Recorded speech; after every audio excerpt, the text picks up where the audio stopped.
was a quiet Tuesday evening at the gas station where I work. The sun had just set and the sky was turning dark. I was behind the counter, counting change and waiting for the next customer. The neon lights buzzed above me and the air smelled of gasoline and convenience store snacks. It was just another ordinary night, or so I thought. The door creaked open and a man walked in. He looked rough, messy hair, dirty clothes, and eyes that darted around the store like a trapped animal. I could tell he was under the influence of something. His movements were jerky, and he seemed agitated. I felt a knot of anxiety tighten in my stomach, but I tried to stay calm and professional. "Evening," I said, forcing a smile. "Can I help you with something?" He didn't answer right away. Instead, he wandered down one of the aisles, picking up items and putting them back down. He was acting strange, and I kept a close eye on him. After a few minutes, he made his way to the counter, holding a can of soda. I rang up his purchase. "That'll be $1.50, I said. He fumbled in his pocket and pulled out some crumpled bills. As he handed me the money, I noticed something shiny in his other hand. It was a small pocket knife. My heart skipped a beat. I tried not to show my fear, but it was hard. His eyes met mine, and I could see a storm of emotions swirling in them. He placed the knife on the counter, and for a moment, we just stood there in silence. My mind raced with possibilities. What was he planning to do? Was he going to rob the store? Hurt me? I took a deep breath and tried to stay calm. Then he spoke. His voice was shaky and filled with a strange mix of desperation and regret. "I was going to do something terrible," he said. But I changed my mind. I didn't know what to say. I glanced at the knife, then back at him. "Are you okay?" I asked, my voice barely above a whisper. He shook his head. "No, I'm not." He pushed the knife toward me. "Take it. I don't want it anymore." I hesitated, but then slowly reached out and took the knife. It felt cold and heavy in my hand. My mind was still reeling from his words. What had he planned to do? Why did he change his mind? He took a step back, running his hands through his hair. "You need to stay vigilant," he said, his voice breaking. "There are bad people out there, really bad people. I was almost one of them tonight." I didn't know how to respond. I felt a mix of relief and fear. Relief that he wasn't going to hurt me, but fear because I didn't understand what had just happened. "Do you need help?" I asked. "I can call someone for you." He shook his head again, more violently this time. No, I just need to go. I need to get out of here." He turned and headed for the door, but before he left, he looked back at me one last time. "Remember what I said.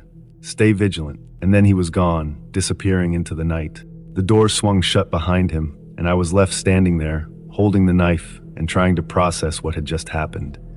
My hands were trembling and my heart was racing. I locked the door and called my boss. I told him everything that had happened. He said he would come by right away and that I should stay inside until he got there. As I waited, I couldn't shake the feeling of unease. The man's words echoed in my mind, "Stay vigilant." When my boss arrived, he took the knife from me and called the police. They came and took my statement, promising to keep an eye out for the man. But even after they left, I couldn't calm down. I kept replaying the encounter in my head, wondering what he had meant by something terrible and why he had changed his mind. The rest of my shift passed in a blur. I kept looking over my shoulder, expecting the man to come back or someone else to walk in with bad intentions. The gas station, usually a place of routine and familiarity, now felt ominous and threatening. When my shift finally ended, I drove home in silence. The streets were dark and empty, and every shadow seemed to hide a threat. I kept thinking about the man's parting words. I didn't know if I would ever see him again, but his warning had left a lasting impact. That night, I locked all my doors and windows and double-checked them before going to bed. I lay awake for hours, staring at the ceiling and listening for any unusual sounds. The man's haunted eyes and desperate voice kept replaying in my mind.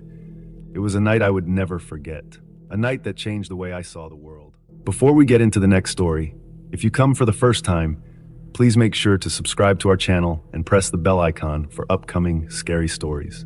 We need your support. Please share these stories with your friends and family.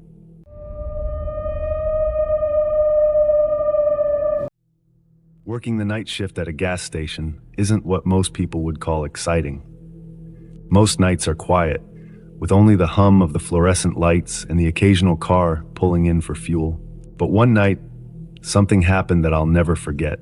It was a Tuesday night around 2 a.m. I was sitting behind the counter, flipping through an old magazine to pass the time. The station was empty as usual. Suddenly I saw headlights coming down the road. A car was approaching, and it was moving fast. The car screeched to a halt at the pump, and a man stumbled out. He looked terrified, his eyes wide and his face pale. He rushed into the store, almost tripping over his own feet. "Please, you have to help me," he gasped, leaning against the counter for support. I stood up, startled. "What's wrong?" I asked. "Someone's following me," he said, looking over his shoulder as if he expected to see someone right behind him. "I ran out of gas and I don't have any money. Please, you have to help me." His fear was contagious. I glanced outside, half expecting to see another car pulling in, but there was nothing, just the empty road and the quiet night. Okay, I said, trying to stay calm. "I'll give you some gas. Don't worry about the money." He looked at me with such gratitude that it made my heart ache. "Thank you," he whispered. I grabbed the keys to the pump and went outside with him. He kept looking around, his eyes darting nervously. I filled up his tank as quickly as I could, and he got back into his car. "Thank you," he said again before speeding off into the night. For the rest of my shift, I couldn't shake the feeling of unease. Who was following him? Why was he so scared? The questions kept swirling in my mind, but I didn't have any answers. A few days later, I was back on the night shift. It was around the same time, and I was once again trying to stay awake by reading a magazine. I heard a car pulling into the station. When I looked up, I saw the same man getting out of his car. This time, he looked different. He was calm and composed, and there was a small smile on his face. He walked into the store and came straight to the counter. "I wanted to thank you," he said, reaching into his pocket. "You helped me when I was in trouble, and I haven't forgotten that." He placed a few bills on the counter. "Here's the money for the gas," he said, "and I want you to have this." He pulled out a small box and handed it to me. I opened the box and found a gold watch inside. It was beautiful, gleaming under the store's harsh lights. "I can't accept this," I protested. "It's too much," but he shook his head. "You saved me that night. It's the least I can do." I didn't know what to say. "Thank you," I finally managed. He smiled again and nodded. "Take care," he said before leaving the store. I watched him drive away, the watch still in my hand. It felt heavy, almost unreal. I put it on and it fit perfectly. For the next few nights, I couldn't stop thinking about the man. Who was he? Why was he so scared that night? And why did he give me such an expensive gift? A week later, something strange happened. I was working the night shift again when a man walked into the store. He was dressed in a dark suit and his eyes were cold and hard. He walked straight to the counter and looked at me. "Have you seen this man?" he asked, holding up a photo. It was the same man who had given me the watch. My heart skipped a beat. "Why are you looking for him?" I asked, trying to keep my voice steady. "He's in a lot of trouble," the man said, "and we need to find him." I shook my head. "I haven't seen him," I lied. The man stared at me for a long moment before nodding. "If you see him, call this number." He handed me a card and walked out of the store. I looked down at the card, my mind racing. What kind of trouble was he in? And why had he come to me for help? That night I couldn't sleep. I kept thinking about the man and the watch. I knew I should call the number, but something stopped me. I had a feeling that whatever trouble he was in, it wasn't something I wanted to get involved in. The next night, I was back at the gas station. It was quiet and I was alone. I kept glancing at the door, half expecting the man in the suit to come back. But the night passed uneventfully. A few days later, I found a note in the mailbox at the gas station. It was from the man who had given me the watch. He thanked me again for my help and told me that he was safe. He said he couldn't explain everything, but assured me that I had done the right thing by helping him. I never saw him again after that, but I kept the watch, and every time I looked at it, I remembered that night. I remembered the fear in his eyes and the gratitude in his voice, and I wondered if I would ever know the full story of what had happened. Working the night shift at a gas station might seem boring, but that night changed everything for me. It made me realize that you never know what someone is going through, or how a simple act of kindness can make a huge difference. And it reminded me that sometimes the scariest stories are the ones that don't have a clear ending.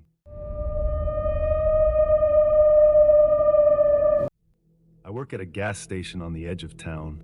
The gas station sits close to a dense forest. The trees are tall, branches reaching out like long, bony fingers. During the day, the forest looks beautiful. At night, it's a different story.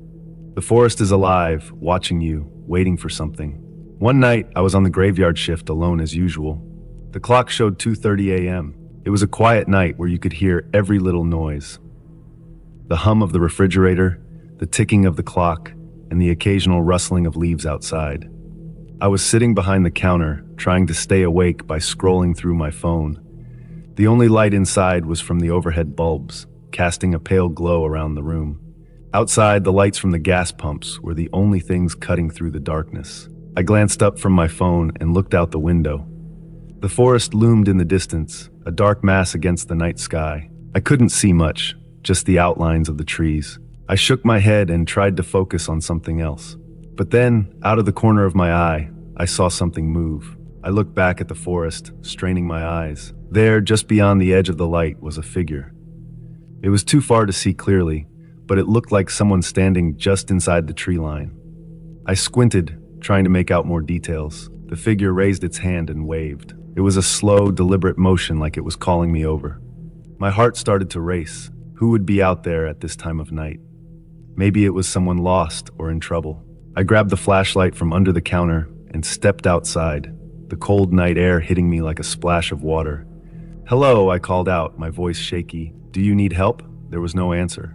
The figure was still there, still waving. I took a few steps toward the forest, my flashlight beam cutting through the darkness. The figure moved back just a bit, staying out of the light.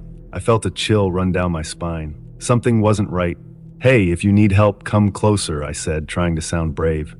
The figure stopped waving and just stood there, motionless. I walked closer, my shoes crunching on the gravel. I was almost at the edge of the light when the figure disappeared into the trees. I stopped, my heart pounding in my chest. I shined the flashlight into the forest, but I couldn't see anything. Just the dark, silent woods. I hesitated, then stepped into the forest. The trees closed in around me, and the light from the gas station seemed far away. I kept the flashlight steady, sweeping it back and forth. The forest was eerily quiet, not even the sound of crickets. My breath was loud in my ears. "Hello!" I called out again, but my voice seemed swallowed up by the trees. I walked a bit further, my heart pounding louder with each step. The flashlight beam caught something on the ground. I knelt and saw footprints in the dirt, leading deeper into the forest. They looked fresh, like someone had just passed through. I followed them, feeling more uneasy with every step. After a few minutes, I stopped. The footprints had led to a small clearing. I shined the flashlight around, but there was no sign of the figure. Just empty woods. I was about to turn back when I heard a whisper. It was soft, almost too soft to hear, but it made my blood run cold.